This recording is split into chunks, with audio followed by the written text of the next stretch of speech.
Welcome once again to Lehto's Law. Here's Steve Lehto. There have been a whole bunch of lawsuits in the last year involving foodstuffs, and things sold at stores under labels. And the question, for instance, is, do Pop-Tarts that are strawberry flavored contain actual strawberry, things of that nature? Well, several people, and by several I mean many, by many I mean a lot, of people sent me the story here about a Los Angeles man suing Texas Pete hot sauce. And he says that the reason he's suing them, it's made in North Carolina, not Texas. And in his mind, and apparently in his attorney's mind, that is actionable. Because if you call it Texas Pete, it better be made in Texas. And simply having it made by somebody who calls themselves Texas Pete would not do it. It has to actually be made in Texas. That's at least the logic, I believe, that's going on here. Justin Melrose wrote this for Nexstar Media Wire. A grocery shopper in California has filed a class action lawsuit against the T.W. Garner Food Company, alleging false advertising over their Texas Pete brand of hot sauce. And that's been reported by WGHP. And he says the problem is that Texas Pete is not made in Texas, but North Carolina. It should be called North Carolina Pete, I would guess. So the man from Los Angeles claims he is under the impression that Texas Pete hot sauce was produced in Texas. So he purchased a $3 bottle of it at Ralph's. And he then discovered that it was not actually made in Texas. Now, the interesting thing is, to simply say you are under the impression of something does not rise to the legal standards necessary to file a lawsuit. So if I simply say, hey, you and I are talking about something, and I bought something from you, and I was under the impression, well, no, that's not it. You need to make a false statement to me, or some kind of warranty. But we'll get there. The complaint says that the man relied upon the language and images displayed on the front label of the product, and at the time of purchase understood the product to be a Texas product. Again, he's under the impression and he understood it.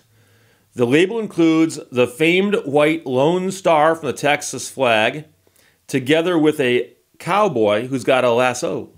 And so having the lasso would assume to mean that that man's from Texas, because they don't use those in North Carolina, I would think. He also said he was later surprised to learn that Texas Pete is not a product of Texas, but manufactured in North Carolina. Now, if you go to the website of the company that makes Texas Pete's, they'll come right out and tell you that it's made in North Carolina. And also, the interesting thing is that, does it taste different? It's made in North Carolina. There is surprisingly nothing Texas about them, the lawsuit says of the brand. The complaint further alleges that Texas Pete's ingredients also come from sources outside of Texas. So again, apparently, they were under the impression it was made in Texas by Texans using ingredients from Texas. And anything else beyond that would be a lawsuit. It's an obvious question. That is, why is it called Texas Pete then? And the brand acknowledges that it could be confusing to some. The brand's website highlights an article from 2013 from a business journal, which contains a sentence, with a name like Texas Pete, one would think the famed hot sauce is manufactured somewhere in the Lone Star State. But Texas Pete addresses the question upfront and does not shy away from its Carolina roots. So how is it that a tasty red pepper sauce made in North Carolina happens to be named Texas Pete anyway? The site asks preemptively on its page where it describes its history. And according to the company, Texas Pete, legend has it that the company's founder and his sons were trying to come up with a name for their hot sauce when they turned to their marketing advisor, and the advisor recommended Mexican Joe. And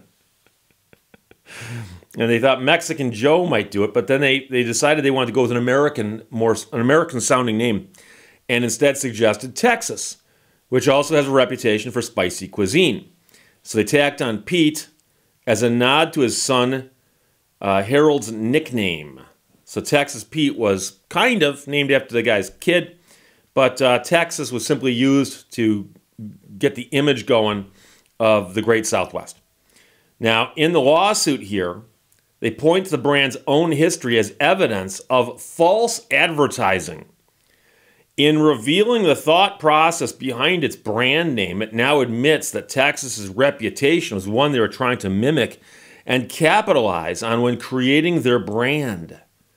The complaint accuses Texas Pete of concocting a false marketing and labeling scheme, specifically because it knows the state of Texas enjoys a certain mysticism and appeal in the consumer marketplace and is known for its quality cuisine, spicy food, and hot sauce in particular. Yeah, I routinely go into restaurants hoping they've got that Texas cuisine on hand.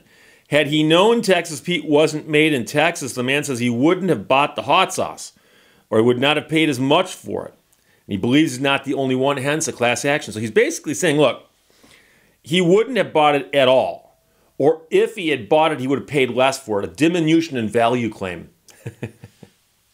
By representing that its Texas Pete brand hot sauce products are Texas products when they are not, the company has cheated its way to a market-leading position in the $3 billion hot sauce industry at the expense of law-abiding competitors and consumers nationwide who desire authentic Texas hot sauce and reasonably but incorrectly believe that is what they're getting when they purchase Texas Pete. By the way, this is the greatest advertising ever for Texas Pete. I didn't even know they existed before I saw this article. The complaint argues that the Texas branding ultimately hurts smaller companies in Texas that are trying to capitalize on the authenticity of their Texas hot sauce. The man's complaint, filed on behalf of all people in the U.S. who have purchased Texas Pete's, asks the court to force Texas Pete to change its name and branding and to pay up. Now, T.W. Garner Food Company, which owns the brand Texas Pete and puts it on the market, has not answered the complaint yet and apparently are not required to do so until November 10th. But this gets you back to, I forgot the brand, but there was a brand of hot sauce that had their actors in the commercials go, hey, this stuff, it's got that real authentic taste to it. Where is it made? Somebody goes, New York City! And they all start making fun of it because it's made in New York City, even though the brand had some implication of someplace else. And the question is, if somebody is called Texas Pete and they made hot sauce, let's go with that concept first. Let's assume there actually was somebody. Like, Orville Redenbacher. Let's say there's an actual guy, but his name is Texas Pete. And he makes hot sauce. Do you assume that Texas Pete is also making the hot sauce in Texas, using all Texas ingredients? Because when I first saw the name Texas Pete, I just assumed they were talking like the nickname of a person, okay? So I have told a story on this channel before about how when I drove a tow truck, I used to tow all kinds of stuff for the Birmingham Police Department. And at one point in time, I had to tow a piano. I towed a piano. Somebody sent me a license plate that says piano tow in homage to that story I told. So let's suppose that people started calling me Piano Steve. Piano Steve. Because people who know the story would go, oh yeah, he's the guy who towed a piano one time. But let's suppose that my nickname became Piano Steve. There's Piano Steve. And I start selling some products, and I start selling products, Piano Steve. And one day you buy my product because you assume I can play the piano. I mean, Billy Joel's the piano man, and he can play the piano. So if my name is Piano Steve, I must be able to play the piano. And you bought a product, and you discover that guy can't play the piano. He's tone deaf.